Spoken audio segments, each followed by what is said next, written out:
retail investors are being offered a larger number of cryptocurrencies to invest in credit. Shizuo Kambayashi, up at a recent conference on blockchain technology in London, a panel discussion about initial coin offerings, ICOs, was drawing to a close.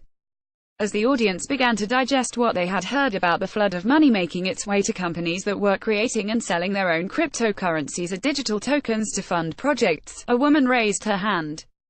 She refused to give her name, but claimed to have worked in investment banking during the dot-com bubble. "I remember feeling quite nauseous bringing some of those companies to market," she said. "This is 1,000 times worse. I think people here are willfully blind about what's going to happen."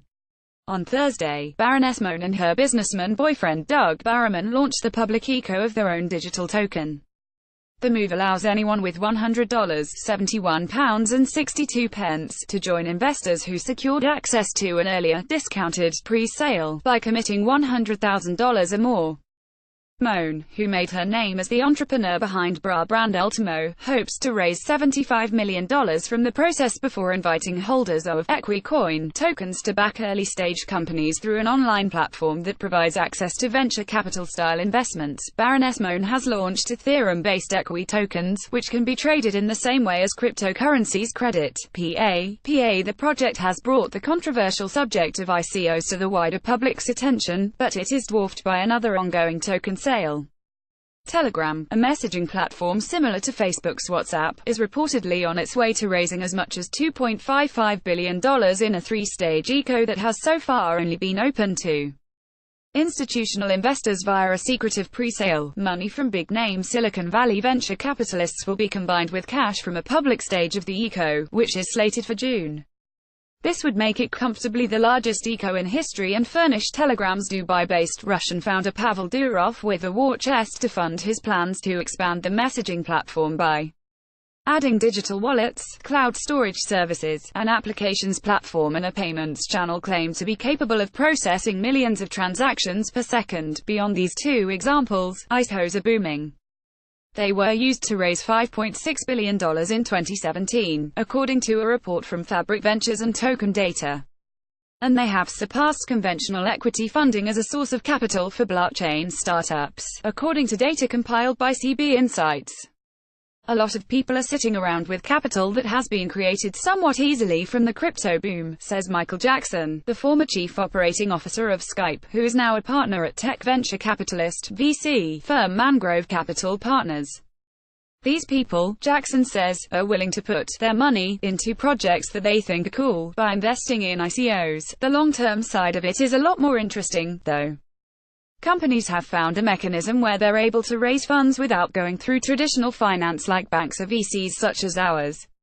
Cryptocurrency Investment Calculator. This new setup, whereby firms lay out their ideas online and let investors of all stripes come to them, has its advantages.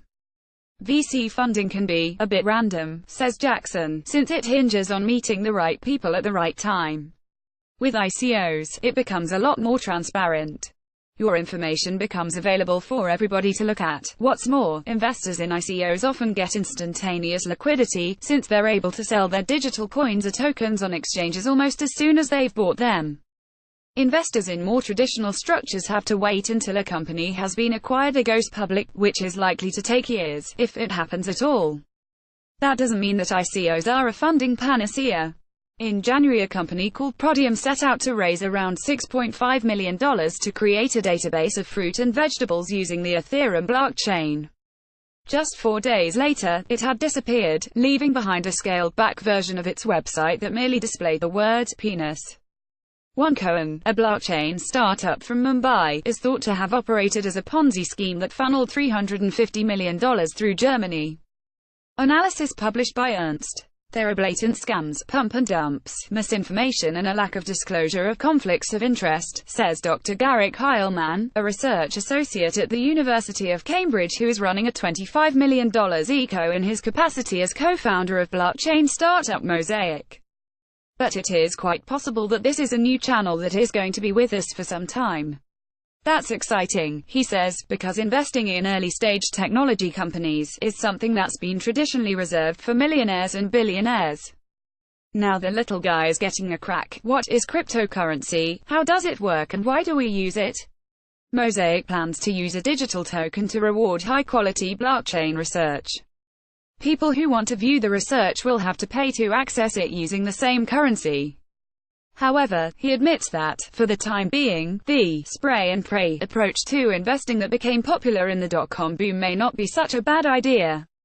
Indeed, a report released in October by Mangrove found that indiscriminately investing in every eco would have generated a 1,320% return, even taking into account the significant number that failed. Nevertheless, efforts are being made to sort the wheat from the chaff. Patrick Lowry heads up Iconic Labs, a German eco-accelerator program that sources, funds and develops blockchain startups that meet its criteria and pass due diligence checks. We put a high emphasis on only bringing in companies that truly require a token within their business model framework, says Lowry, who is critical of companies that use ICOs to raise money for projects that could be executed without blockchain technology. There's an asset-backed token model for bananas in Laos. They call it Banana Coin. You essentially own pieces of the plantation and are able to get revenue from the bananas that are theoretically generated on the land that you are supposed to believe that you own. It's utterly insane. The way in which ICOs are regulated, or not, has caused some confusion. In America, the SEC announced in July last year that it considers coins issued by some ICOs to be securities, and therefore out of bounds to US retail investors. But the UK's FCA has been less active. The UK financial regulator, the Financial Conduct Authority, has been less active than its US counterpart in regulating cryptocurrencies. Credit. Chris Ratcliffe, Bloomberg. William Garner at law firm Charles Russell Speechley says, the FCA is in a difficult position, as are some other regulators, in terms of striking the right balance between, on the one hand, consumer protection, and on the other hand, not being seen to be a regulator that stifles technological innovation and market innovation. Garner says he would be amazed if in future, eco-issues in this country don't effectively become regulated. But what about comparisons to the dot-com bubble? If it is a bubble, then at least it's smaller than the one we saw at the turn of the century, says Igor Urka of digital assets advisory firm Columbus Capital. Urka points out that today's crypto market is worth around $500 billion, much less than the roughly $6 trillion value of the Nasdaq in 2000.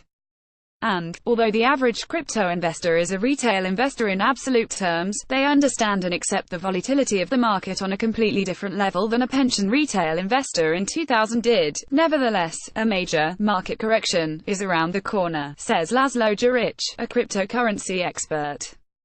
But it's not going to destroy the space. It's going to be a really positive change.